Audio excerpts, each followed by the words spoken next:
தவேக கழக மாநாடு யாரும் வர வேண்டாம்.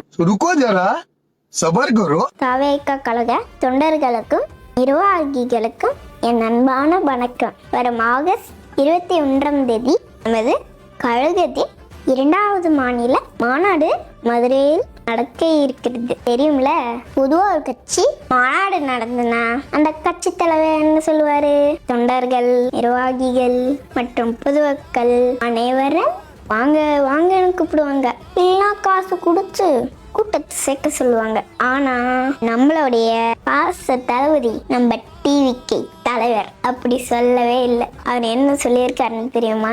மாநாட்டிற்கு பள்ளி மாணவர்கள், கர்ப்பிணிகள், கை குழந்தையோட உள்ள தாய்மார்கள், முதியவர்கள் மற்றும் மாற்றுத்திறனாளிகள் யாரும் வர வேண்டாம். வீட்டில் டிவியில லைவா பாருங்கன்னு நம்ம தளபதி சொல்லிட்டாரு. இல்லே தெரிய வேண்டாமா யார் மக்களுக்கான தலைவர்னு?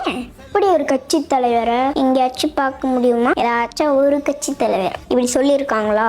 அது மட்டும் இல்ல, மாநாட்டுக்கும் வரும் அனைவருக்கும் குடிநீர் வசதி, மருத்துவமகம், கழிவேறு வசதி போன்ற அனைத்து அடிப்படை வசதிகளையும் ஏற்பாடு செய்து வைத்து உள்ளார். நம் கலர்கள் தோழர்கள் முடிந்தவரை இருசக்கர வாகனங்களை தருவதை தவிர்க்கவும் அவர் அறிவுறுத்தி இருக்கிறார். நம்ம ஃபர்ஸ்ட் நடத்தின மாநாடு பார்த்தே எல்லாம் ஸ்டொமக் பர்னிங் ஆயிட்டாங்க. அதனாலதான் ஏதேதோ காரணம் சொல்லி டேட்டை மாத்தி கொடுத்து 21 மாத்திட்டாங்க. It's okay.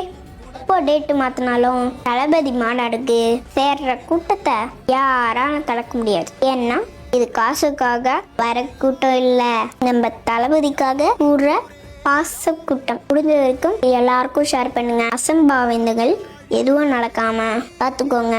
எல்லாரும் சேஃபா போயிட்டு சேஃபா வாங்க. பிறப்போக்கும் எல்லா உயிருக்கும் நன்றி, வணக்கம்.